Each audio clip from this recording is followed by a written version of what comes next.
Welcome, everyone. How's everyone doing? Are you all enjoying reInvent? Enjoying the conversations, the sessions? Awesome. So I'm going to start with a question. What do you think of the word regulation? What words or terms come to mind? Audits, compliance, rules, policies? That's right, constraints. So regulation is everywhere. You can see it. When you walked into this conference, you took out a badge, you scanned it, and then you were able to enter the room. We also have regulation in hotels, airports, wherever you look. Regulation is also different depending on your situation. In the US, we have healthcare compliance known as HIPAA. In the EU, it's GDPR for data protection.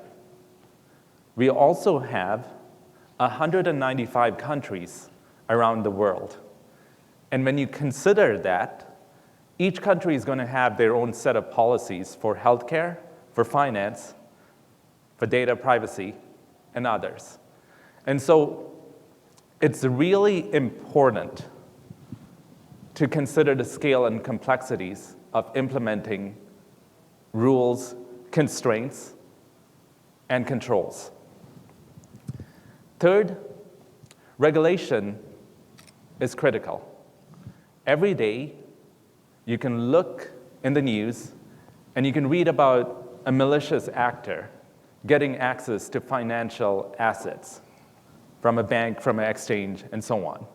Sometimes, you may even identify personally identifiable information on a public repository on the dark web. So it's important. And we felt that this quote from Warren Buffett summarizes how important this is. It takes 20 years to build a reputation and 5 minutes to ruin it. If you think about that, you'll do things differently.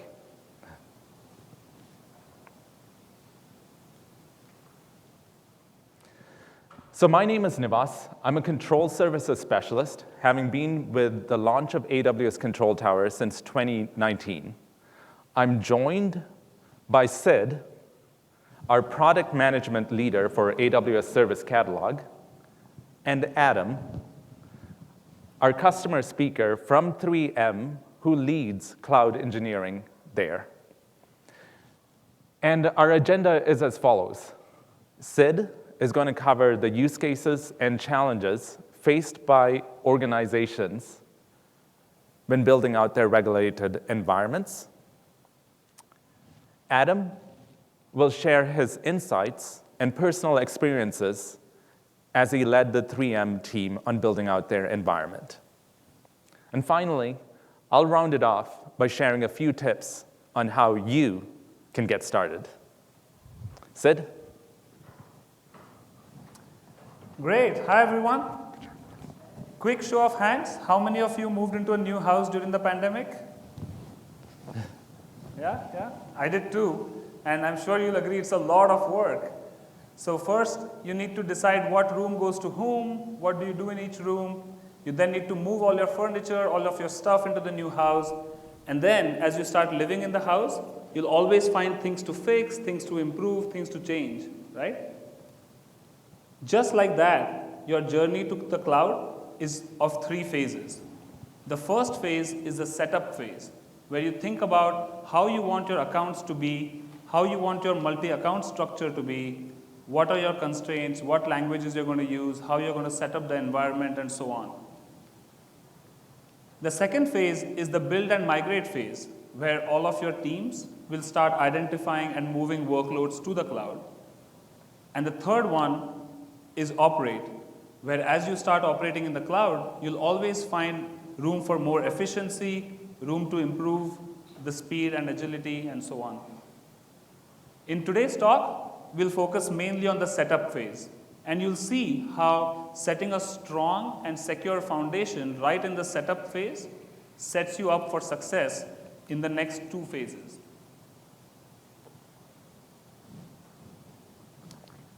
So for us as AWS, we have the benefit of working across thousands of customers across multiple regulated industries.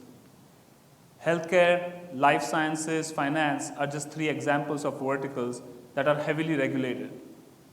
And for each of these, our customers are often working back from compliance standards, right? In finance, we have PCI DSS. In healthcare, especially for US, we have HIPAA, and so on. As Nivas mentioned, these standards evolve over time and differ by country. And so rather than focus on the specific controls or control objectives for a compliance standard, we want to talk about how you can have a framework that you can set up for your cloud environment, and then no matter which standard you want to hit, or as the regulations evolve, you are set up for success to adapt.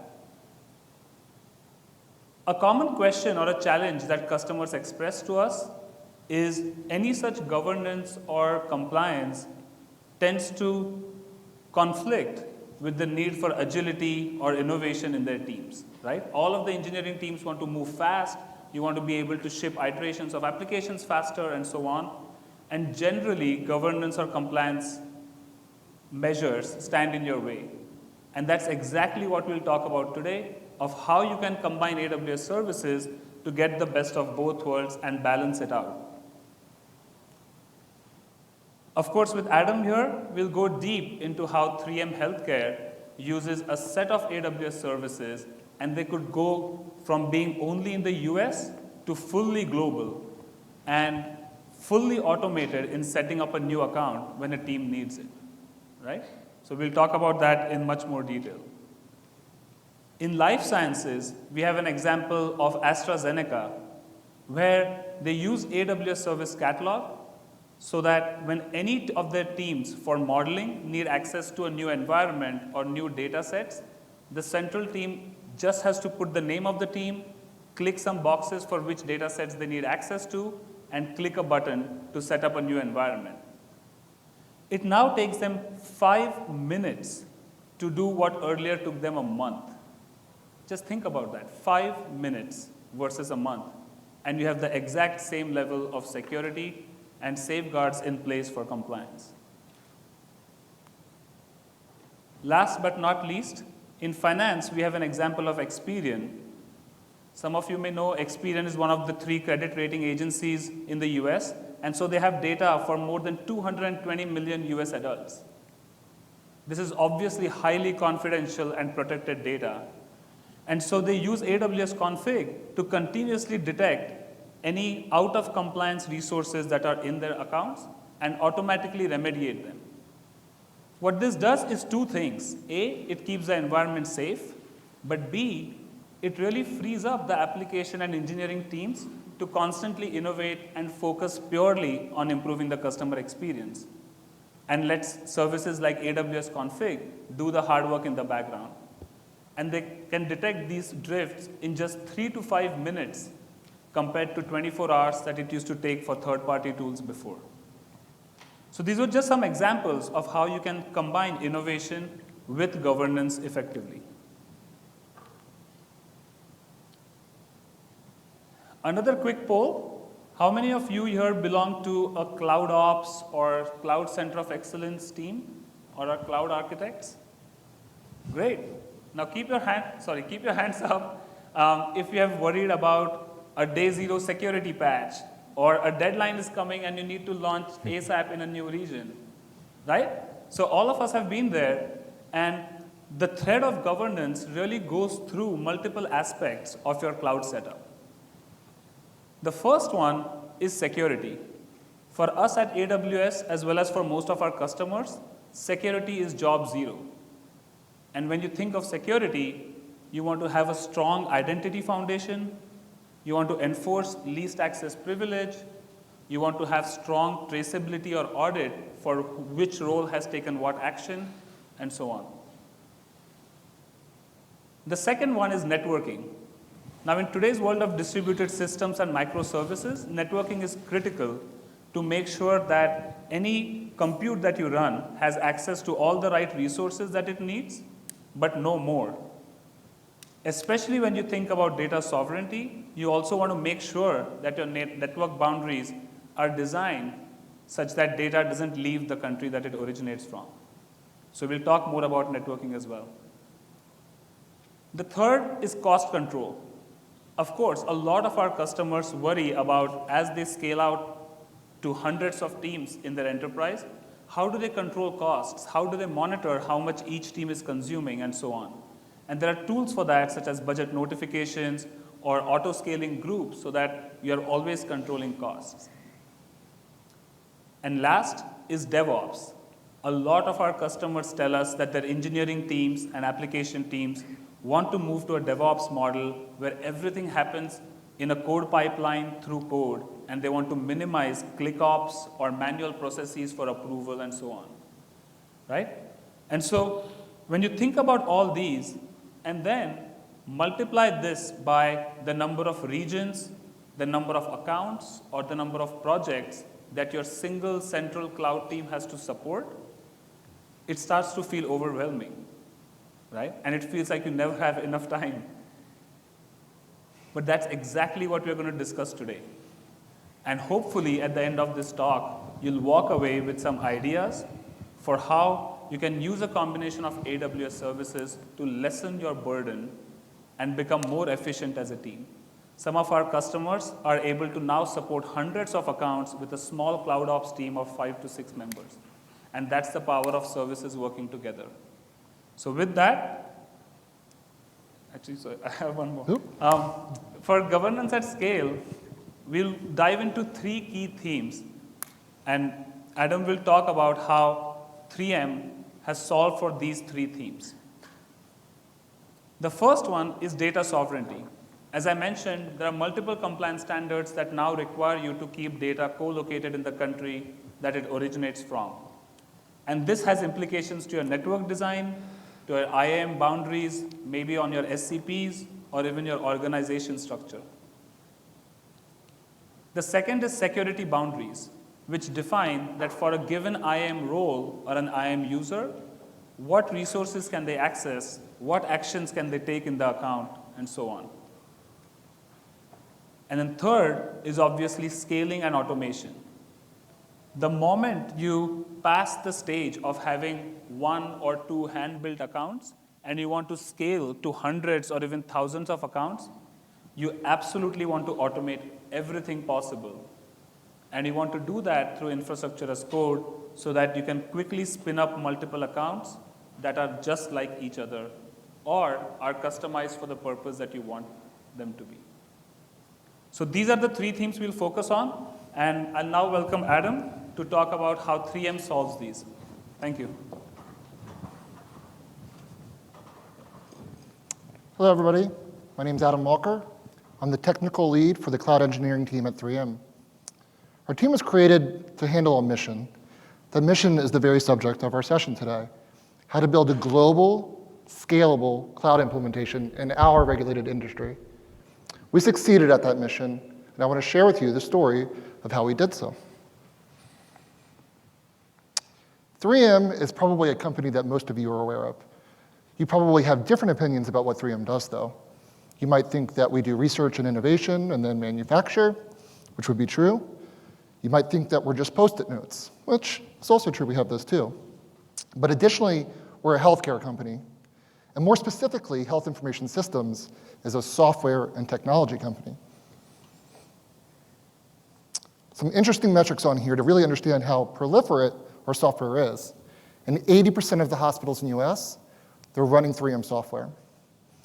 One of these other stats that I really want to focus on because it affects our session today is this 20 countries, serving customers in 20 different countries. We started our journey into the cloud in 2015.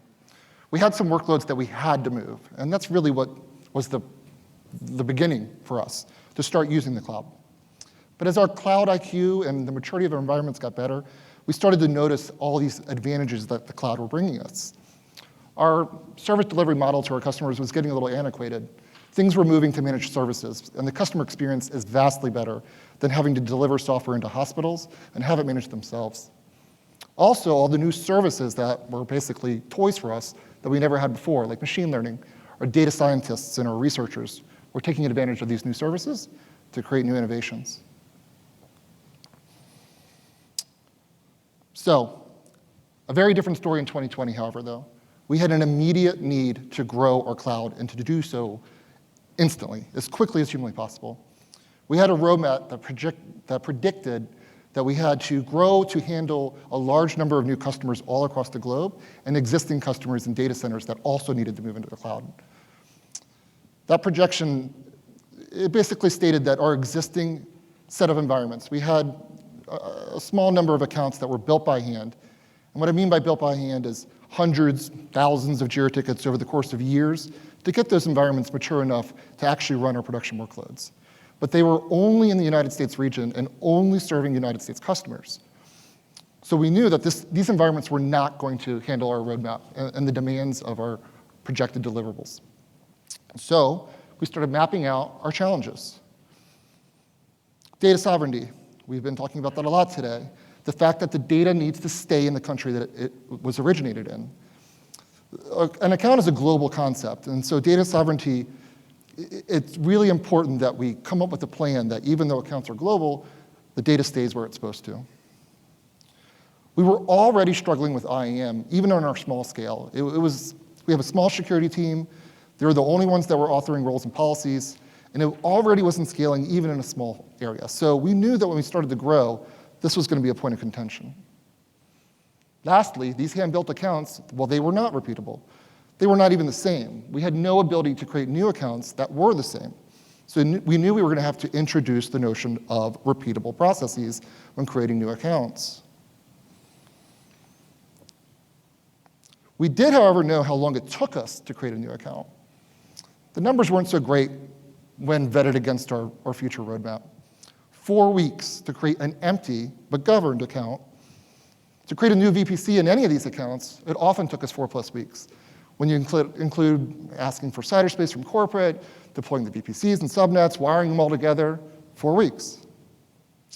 This next metric actually comes directly from one of our service teams. Working through our Jira process and with our security teams, it took them 42 days to create a least privilege role and policy for one architecture. Lastly, and the most terrifying metric that we had is that we only supported one single region. In fact, it wasn't just that we only supported one region. We had code all over the place that explicitly specified that region. The notion of being region agnostic, we had never introduced that, and we had no idea how long it would even take us to accomplish that. When you add all these metrics together, and by the way, they're not even parallel, they're sequential. So when you add these timelines together and then you multiply it by the number of accounts that we were projecting our growth to be, many of dozens, we were going to fail. We knew without a doubt we were going to fail. So we started taking things one thing at a time. We didn't want to start banging our heads against this problem haphazardly. We wanted a plan. And so we asked AWS for help, and they did. They brought in senior solutions architects, service engineers. They took our requirements, they helped us build this plan, and they made sure that it should have the longevity that we were really looking for. When we made this commitment to really make a change, we wanted to know that it would last us a long time. Once we had our plan, we had to build it. Since we didn't have a process for creating new accounts, and certainly not consistently or in an automated fashion, that was the very next step that we had to do.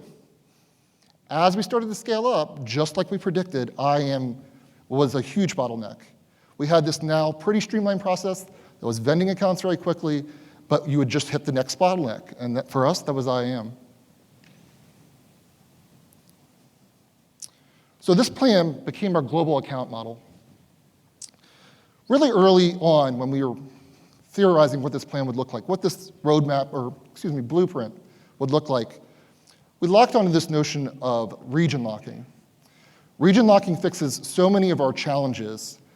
So if an account is a global concept, we didn't like that. We wanted to have regions be a first-class citizen of an account. And so we came up with a strategy where an account was specifically meant to operate within just one region. Once we had this notion, We layered every level of our account configuration, the compliance, the networking, the organization, every level of our implementation of our cloud started looking into having region-specific resources and a design. So we set some goals for ourselves once we had this region-locked concept. The first was to build a network that was region-specific. So for every region that we support, we have a network that is a regional network relay for all the workloads that live within it. All these regions are connected on a global level between all the interconnections between regions, but we try to have no traffic go between regions unless it's absolutely necessary. Lastly, because all the laws are different in all the different countries and the privacy laws require their own controls, we wanted to set up our organization to actually be regionally oriented as well. So we have the ability to apply SCPs to the whole globe, or specifically Canada, specifically Frankfurt. Whatever regions we operate in, we can either do controls on a global level, or we can do them on a regional level. If you wanted to visualize what our plan or our regional blueprint is, it would look a little something like this. We start, of course, with the AWS Cloud. They're our cloud vendor, they're our partner, and that's where we deploy to. Next up is Control Tower, and this is really the brains of the operation. It allows us visibility into all of our accounts across the whole globe. It shows us what kind of compliance they have. It shows what guardrails are being enforced. Next up is a 3M specific concept. It's something we call the global control plane. In a hub and spoke model, this would be the center hub. The spokes are our various regions. So any resource or service that is for the explicit intent to make all regions work. So whether or not it be golden AMIs or artifact repositories or services that manage automation like custom resources that are coming out of the regions, all these are centrally located in this global control plane. Next, we have our regions themselves. To us, a region is just a stamp of a mold. They're all interchangeable, they're all built identically, the code base is completely the same. If we have a new region, it's very simple for us to stand up. There's nothing unique about these regions. You will notice, though, that they are wrapped around the notion of a regional organizational unit. Inside of these regions, we have everything that it takes for an entire region to function, so they're basically siloed off. We have shared services that workloads require and rely on to make the workloads function. So we deploy the entire shared services stack for every region. Additionally, networking. I spoke earlier about regional networking. This is all the networking services that are required to interconnect the entire region between workloads, between shared services, and also to connect ultimately between different regions. These are things like AWS Network Firewall, ingress and egress subnets and VPCs. We use Transit Gateway very heavily. We deploy our entire regional network stack into every region that we support.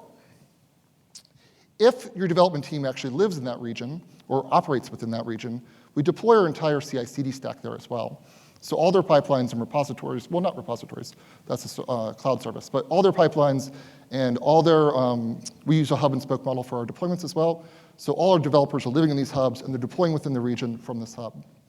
Lastly, of course, we have the workloads themselves, the actual services that give our customers value. Okay, so before I go into how we went from 18 accounts to 350 accounts in just 2 years, I'd like to talk a little bit about the why. We had our own why. We needed these, we had this deadline. We had to provide these services to our customers, and they had to be in all these new areas of the globe. But since we've had this ability to do this, there's so many other whys. A very common industry standard one would be sandboxes. Somebody has an idea. They want to run an experiment against this idea. But in a controlled, regulated environment, most of the accounts will often not allow for these experiments. You want to really encourage this kind of behavior. So what better way to encourage it than to tell this person who has this idea that in 20 minutes they can have a brand new sandbox account to themselves, they can run their experiment, and when they're done, we just throw it away. Next up, I'd like to talk about multi-tenant versus single tenant. All our accounts that we had before we went on this endeavor were multi-tenant with hundreds of components, as many as 1,000 developers functioning in them, and it's a very unpleasant developer experience. When you're wading through thousands of stacks for your stack because you're trying to figure out what happened to your deployment, and then it turns out some other team caused a resource limit, and that's what actually broke your failure, not your commit. It's really annoying. And then let's not even talk about going into CloudTrail, and you filter down to 2 minutes, and there's still 10,000 entries that you have to go through. It's not good. Lastly, blast radius. If you blow up a VPC in multi-tenant, you might take out everybody. And then security. There's no stronger boundary than the account boundary. If you want to segregate your infrastructure, your user access, your resources as a whole, an account boundary is physical and it cannot be permeated without your permissions. It's the strongest of boundaries. Lastly, I'd like to talk about that repeatability notion. If every one of your environments are the same and they're built in the same fashion, it really encourages your developers to automate as well. If they know that that VPC is always going to be there and they can resolve all the identifiers by hitting an SSN param, or that the KMS keys already exist, or that they could just go to a new account and know that their existing pipeline will automatically deploy there, no headaches. These are the reasons I think why you should do it. As far as how, again, we set goals for ourselves. The first one goes without saying, it has to be automated. But we do take this very aggressively. Along our journey, often we hit situations where something seemed like it couldn't be automated.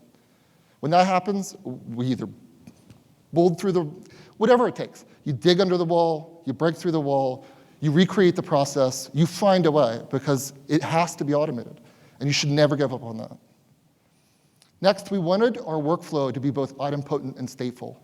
If somebody asks for an account and they give us a certain set of inputs and they were wrong or they changed their mind, we wanted a new set of inputs and we wanted to run the same process again and statefully change the environment to reflect those changes.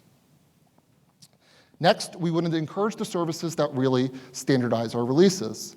We have an infrastructure as code service. We wanted people that are taking care of these or taking advantage of these services to be able to instantly move and deploy into an account. So it's really important for us to have these kind of services readily available. Lastly, we wanted to be able to manage resources even outside of AWS. And this is kind of one of those ones where automation become roadblocks, right? So for us, our CIDR allocation is managed outside of AWS. Originally, it was very difficult for us to get CIDR space, and it broke our process. Instead, we have large blocks of CIDR space that are now allocated into an IPM tool, but these are resources managed outside of AWS, even though they're actually part of our release process, or our instantiation of an account process. So with our goals in mind, we started building, but we had to bring in some AWS services we weren't using yet. Control Tower was pretty young at this point. It had just been released in 2019, and this is the very start of 2020 for us. But it basically was the exact service that we were looking for. We didn't really know how to manage a global infrastructure for accounts. But Control Tower tells you how. It gives you all the hooks you need. It shows you everything that you're doing. Organizations is another one, and I think it's one of the absolute most, oh, we're on a different one, never mind. I'm on the wrong slide, sorry. Different topic, sorry. When we started building this, we went with technologies we knew. So we were pretty good at CI/CD at this point. We have been using code pipeline and code build. We have been doing releases as infrastructure as code for quite a while. So we started with what we knew. The problem started popping up, though, with trying to use code pipeline to create accounts, right? Scalability is one. What does a pipeline that manages 350 accounts even look like? I've seen some big pipelines, but not something that can do that. Also, there was speed. We wanted it to be as fast as possible because that's really part of that user experience when they're requesting accounts. We had object dependency issues. There was race conditions due to the various ways that resources were being created. Sometimes one resource was still being instantiated, but another one relies on it. So we brought in step functions, and once we brought in step functions, everything just started to click. It manages all these problems for us. It gives us speed by parallel processing. It gives us object dependencies by managing the order of operations of things. It gives us the ability to repeat. So we're going to dive into what our account workflow actually looks like, and it starts with the service team requesting a new account. They do it via Jira, our ticketing system. They enter in all the metadata for the environment that they need. Jira then sends us a payload to our API gateway. The API gateway parses it and gets it ready for our state machine. Once our state machine runs, it starts, of course, with the AWS Account Factory creation. We do that through Service Catalog using the Account Factory product. We then run a whole series of steps, and we'll deep dive further into this state machine on what all these steps are. And we start deploying resources also directly in the account. We have Service Catalog that we have all of our kind of secure products that we ship to our customers via, and then we have CloudFormation building resources directly in the account. Lastly, we wire up all our governance and compliance tools. Once completed, we notify the requester via Jira that their account's ready for them to move in.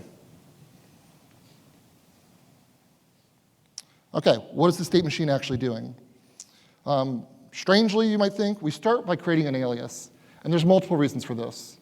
Nobody really wants to say like Adams, cool service, dash Canada, dash production, dash workload. It's a mouthful, and it's annoying to say.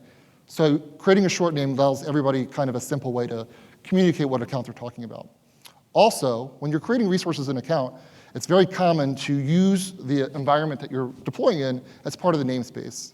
If you have some giant long namespace as your resource, you're going to run with character limit issues like very frequently. So the short name comes in handy in a lot of times. One example of that would be like a network operations person that traverses accounts all the time.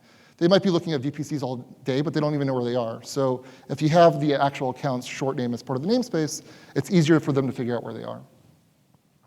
Next, of course, we create the factory itself, or we create the account itself using Account Factory.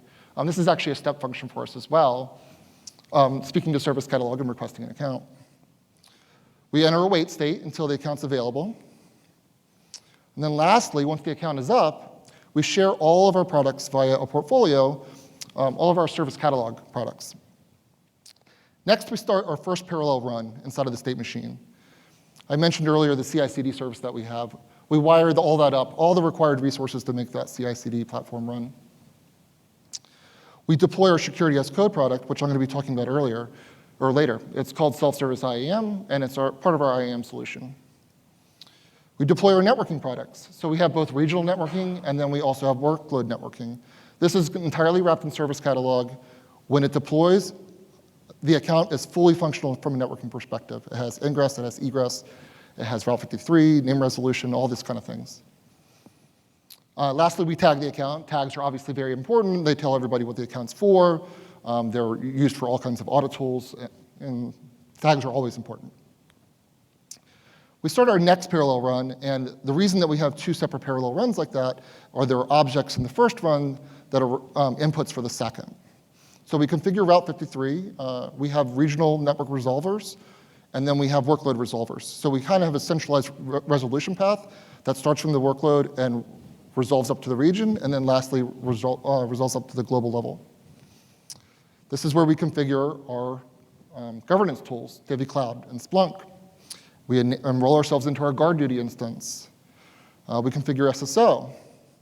And then lastly, we deploy the federated roles that are required for SSO to function. At this point, we're done.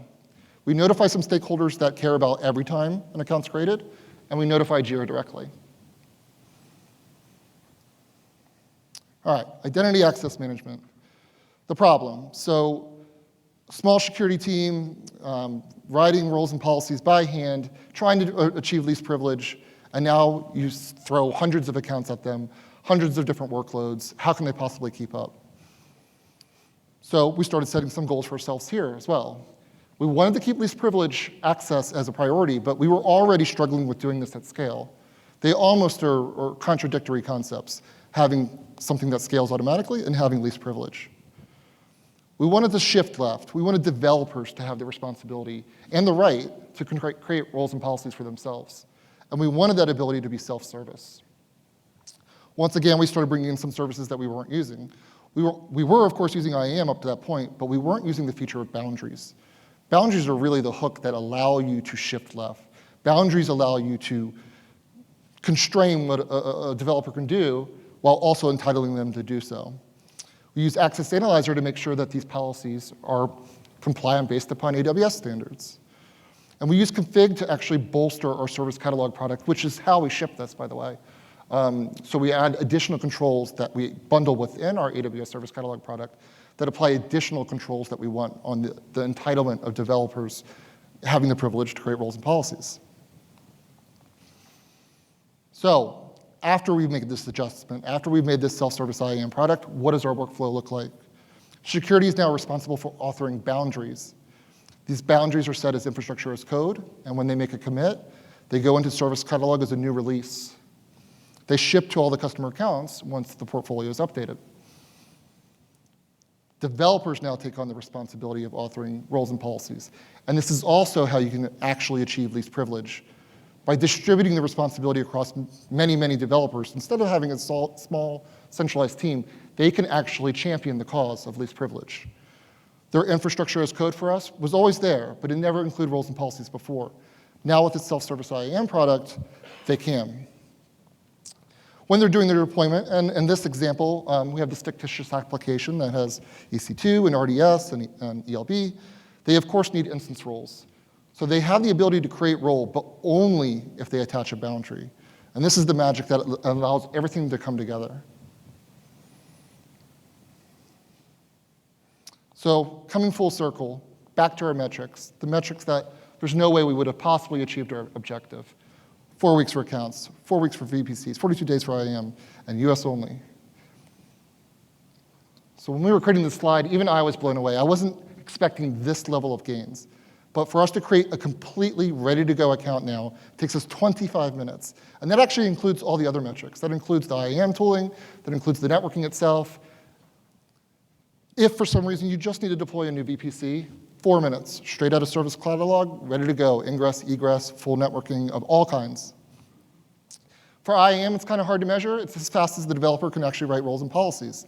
But we're trying to help them various ways by both giving tools that can describe how their workloads are using in lower environments, less permissive policies. And then additionally, we scaffold out architecture as code, infrastructure as code all the time. And if we include least privilege roles and policies to that initial scaffolding, they're already ahead. This last one, to be region agnostic. If I could tell anybody that was starting their cloud journey or anywhere in their cloud journey to not tie themselves to a specific region, I would say that every single time, because it's a very difficult problem to solve. But if you start that way from the beginning, you don't dig yourself into a hole. So we were patting ourselves on the back on these amazing metrics, but our customers noticed too, especially the self-service IAM part. The enablement of developers to avoid a 42-day process going through Jira and only write infrastructure as code to handle all their roles and policies, it was an instant success. Also, moving into their own environments from multi-tenant into single-tenant and owning their own accounts, it's very luxurious in comparison to where you used to live. While we've done all this work, automation never ends. There's always a future state. I mentioned a lot of IAM about infrastructure as code and infrastructure itself, but we still struggle a little with the notion of user access.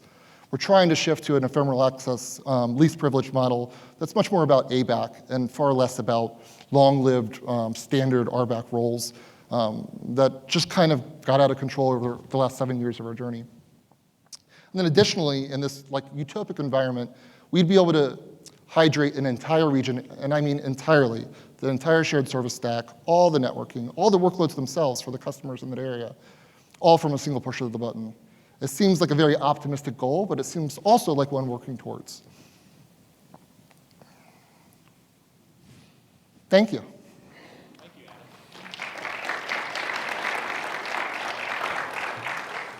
And Adam, before you leave, I have a few questions for you. Okay. Imagine I'm an organization. I'm just getting started on my cloud journey. How should I get started? So in my opinion, you start at the beginning. And to me, that's the ability to in an automated fashion, create or delete accounts. It's not a very high barrier of entry. And once you get that ball rolling, it really gives you the kind of feel that you can make this process much more successful just by building on it. Okay. What if I only have about 2 or 3 DevOps engineers on my team? Yeah, so my team actually started with 3 people on it. And for the first couple of months, that was this size the whole time. Within those months, we were already creating accounts and even doing initial configurations on things like Divi Cloud and Guard Duty. Okay, all right. Here's a tougher question for you. I can build a customized solution with many features. Why should I use a service? So for me, I always default to a managed service, and I'll tell you why. Some of the most painful technical debt I've had in my 11 years of experience in the cloud is building infrastructure and then having that infrastructure replaced by a service.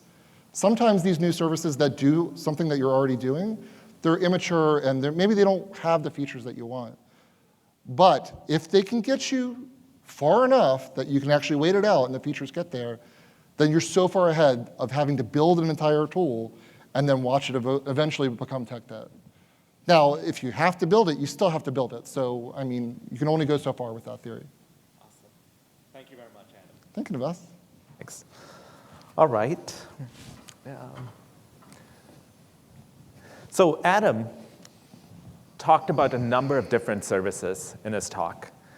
And a lot of these services fall underneath our cloud operations category at AWS.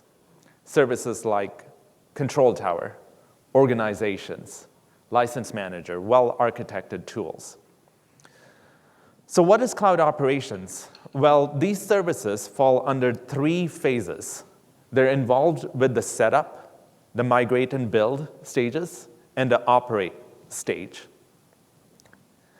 And if you remember what Sid shared early in his talk, take a look at the 2 arrows moving in opposite directions.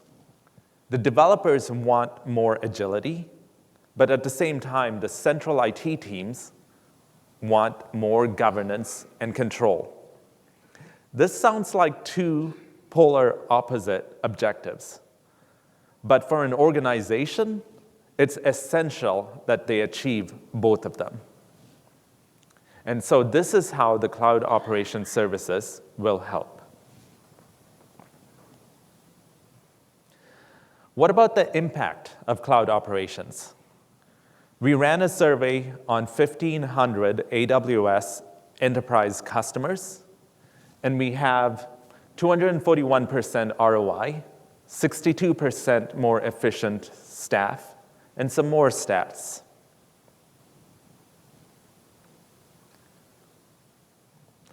I'm now going to change gears a little and talk a little about our services. AWS Control Tower. An easy analogy to understand what Control Tower is, think about the design or architecture of your house. You're trying to figure out how many rooms your house should have, how many bedrooms, how many bathrooms. So Control Tower sets up the environment on AWS. And with Control Tower, you will receive a secure multi-account environment with controls in the form of config and service control policies. You will also receive an account provisioning mechanism called Account Factory. And just yesterday, we launched Custom Account Factory, which allows you to customize your accounts right at the time of provisioning. And it uses Service Catalog. And also yesterday, we launched Policy as Code Controls. And this provides proactive controls on your environment. It leverages CloudFormation hooks and CloudFormation Guard to make sure that your workloads within each account are compliant CloudFormation resources. So it will prevent non-compliant CloudFormation resources. So if Control Tower is a house, the other analogy here is how do you add furniture to the rooms in the house? That's where Service Catalog comes in. Service Catalog allows you to provision workloads through self-service, and it enables governance on the infrastructure as code templates. And the use cases for self-service workloads could be anything. You could use it for CI/CD pipelines. You could use it for developer tools like Cloud9 desktops, workspaces, RDS, and so on. A big benefit of Service Catalog is that it simplifies sharing across tens to thousands of accounts just through a simple set of steps. We also announced principal name sharing recently, which simplifies the sharing process. And lastly, with Service Catalog, because it offers governance of the templates, you also have version control. You can make a change to a template, and that change will increment a new version on the Service Catalog product.